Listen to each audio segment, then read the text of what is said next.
Alors, imagine tu as regardé toutes ces vidéos sur le développement personnel, toutes ces vidéos sur comment aller à la salle fait du bien à ton corps, comment aller à la salle te permet d'avoir plus confiance en toi, comment aller à la salle te motive. Tu as vu toutes ces vidéos, tu prends ton courage à deux mains, tu décides de prendre un abonnement à la salle. Tu fais ta première séance, tu es fier de toi, tu es courbaturé, tu es en sueur, tu viens d'accomplir quelque chose, tu as hâte d'aller à la deuxième séance. Et là, un gars vient te voir. Ce gars te dit, ouais, pourquoi tu vas à la salle, à quoi ça sert, c'est pour les filles, pourquoi tu infliges cette douleur à ton corps, prends ce temps et joue aux jeux vidéo, fais un truc de ta vie au lieu d'aller soulever des poids, ça ne sert à rien. Ce gars, c'est Jerry. Jerry veut être musclé, Jerry veut avoir des pecs, Jerry veut avoir des abdos, Jerry veut avoir des gros biceps, mais Jerry ne veut pas charbonner pour cela. Jerry veut se lever un bon matin et avoir tout ça sans jamais avoir rien fait pour les avoir.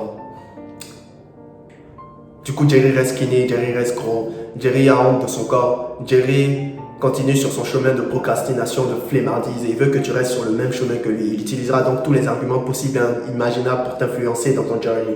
Il te dira qu'aller à la salle ne sert à rien, il te dira pourquoi tu infliges cette douleur à ton corps, il te dira que c'est pour les filles. Moi, je dis ta gueule, Jerry.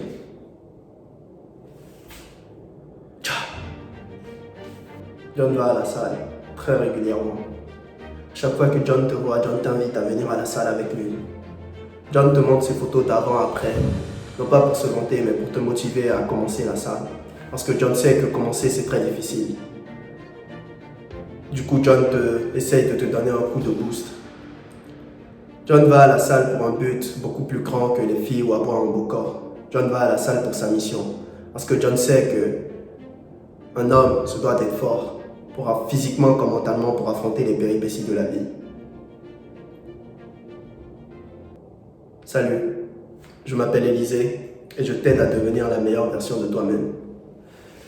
Moi, j'ai commencé la salle pour plaire aux filles et pour ne plus être faible. Aujourd'hui, cela a changé. Je me rappelle, il y a de cela 4 ans, avec mes amis de l'époque, on était 4. Les trois allaient à la salle, j'étais le seul du groupe qui n'y allait pas.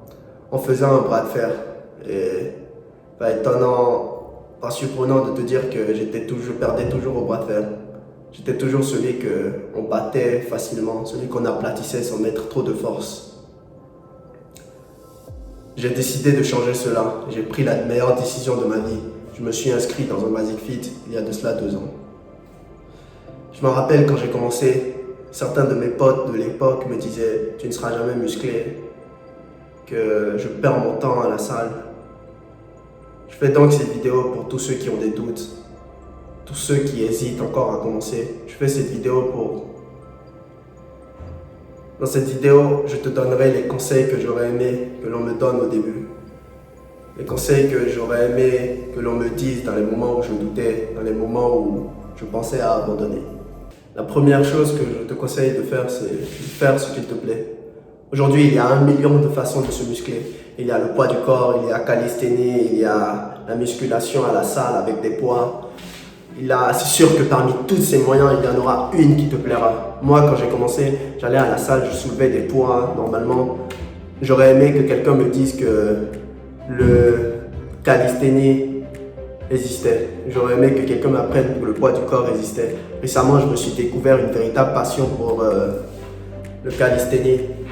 Faire des trucs, des front levers, faire des handstand push-up avec ton poids, faire des trucs incroyables avec ton corps. C'est limite défier la gravité avec ton corps. J'aurais aimé que quelqu'un m'apprenne que ce sport existait quand j'ai commencé la salle. Du coup, la première chose à faire, c'est d'explorer les différentes façons de se muscler et de trouver vraiment celle qui te plaît. Parce que si tu veux continuer sur le long chemin, si tu ne veux pas juste commencer et abandonner demain, et si tu veux supporter les courbatures, il faut que tu fasses vraiment quelque chose qui te plaît. Et j'en crois que les gars qui vont à la salle, qui supportent les courbatures, qui supportent les douleurs, ils font ça à contre-cœur. Mais non, ils aiment ça. Actuellement, c'est chelou à dire comme ça, mais actuellement on aime souffrir, on aime cette souffrance, on aime cette douleur que la salle nous apporte, parce que cette douleur, l'homme grandit dans la douleur, cette douleur te prouve que tu es en train d'évoluer. Du coup, tu dois vraiment trouver ce qui te plaît, quelque chose que tu kiffes faire. Moi, c'est J'aime soulever des poids, mais j'aime aussi le poids du corps. Du coup, j'essaie d'engrainer les deux dans mon entraînement. Du coup, toi aussi, tu dois faire, c'est vraiment prendre le temps de faire cette recherche, trouver ce qui te plaît et d'y aller à fond. Ne pas hésiter, vraiment y aller à fond. Le deuxième conseil que je te donne, c'est de ne pas te comparer aux autres. C'est vraiment facile à dire comme ça, mais je sais que c'est dur. Tu vois un gars, il a déjà les muscles, il a déjà les pectoraux, il a déjà les biceps. Et là, tu commences à te comparer à lui. Tu vas à la salle depuis 2 mois, depuis 3 mois, mais tu ne vois toujours pas de résultats. Et tu commences à te comparer à lui. Mais c'est nocif, c'est vraiment nocif. Il faut que tu arrêtes de te comparer à ce gars. Ce gars va à la salle depuis 2 ans. Ce gars va à la salle depuis 3 ans, depuis 4 ans. Toi, tu y vas depuis 3 mois et tu crois avoir la même force que lui, la même morphologie que lui, la même forme du corps que lui. Non, c'est limite insultant, irrespectueux envers ce gars qui se dédie à la salle depuis 2 ou 3 ans. Et toi, tu y vas depuis 3 mois et tu veux te comparer à ce gars-là. Ne te compare pas à lui. La seule personne à qui tu devrais te comparer, c'est toi étant plus jeune. Parce que si tu restes la même personne qu'il y a 5 mois, c'est qu'il y a un problème. Est-ce que tu es resté constant ou tu as évolué? Tu peux compétir avec d'autres hommes à la salle, essayer de voir qui porte le plus lourd, mais tu ne dois jamais te comparer à eux. Parce que tu ne sais pas à quel point l'autre travaille, l'autre charbonne. Tu te dis peut-être que toi, tu t'entraînes dur, mais le temps dur n'est pas la même que le dur du gars avec qui tu te compares. Alors arrêtons d'essayer de nous comparer avec lui ou lui ou lui. Essayons plutôt de compétir, de voir qui porte le plus lourd sur le moment. Mais ce qui n'est pas nocif, par contre, c'est de s'inspirer des autres. Tu peux t'inspirer d'un gars musclé, un gars qui a réussi à atteindre un niveau physique. Tu peux t'inspirer de lui, de te dire que si lui il a réussi à atteindre ce niveau-là, pourquoi pas moi? Mais ne te compare pas, tu ne prendras peut-être pas le même temps pour arriver au même niveau que lui, mais tu prendras le temps nécessaire que toi, dont toi tu as besoin. Du coup, arrête de te comparer aux autres, compare-toi à toi plus jeune et inspire-toi des gens au lieu de te comparer à eux. Le dernier conseil que je te donne, ça va peut-être te sembler flagrant, mais c'est de ne pas abandonner. Je me rappelle, au début, je n'étais pas consistant à la salle. J'y allais 1 fois, 2 fois, toutes les 2 semaines. J'y allais 3 fois par semaine parfois. J'y allais juste pour y aller. Je suivais les programmes que mon pote me passait. Et j'étais vraiment irrégulier. Je ne prenais pas ça aussi au sérieux que maintenant. Mais j'ai pas abandonné.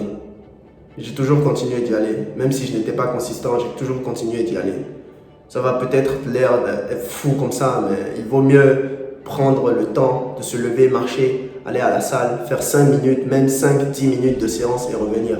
C'est très important. Tu habitues ton cerveau à cette routine. Et cela te permettra de rester consistant. Toute chose bien prend du temps. Rome ne s'est pas bâti en un jour, comme on dit. Le corps de rêve dont tu rêves tant ne se bâtira pas en 1 séance, en 2 séances, en 3 séances, en 20 000 séances peut-être même. Tu devras rester consistant. Ce sera dur au début, ce sera très dur. Tu auras envie d'abandonner, tu te diras à quoi ça sert. Des jours où tu te sentiras faible, des jours où il pleuvra, il fera froid, des jours où tu n'auras pas envie de sortir de ta couette. Mais il faudra continuer, peu importe la difficulté, ne pas abandonner. Parce que le truc le plus dur, c'est de commencer. Si tu as commencé à aller à la salle, sache que tu es en avance sur beaucoup de jeunes de ton âge. Si tu as commencé à aller à la salle, tu as fait un très grand pas sur beaucoup de jeunes hommes aujourd'hui qui préfèrent rester dans leur lit, qui préfèrent rester à vautrer. Je te dis ça car j'étais comme ça.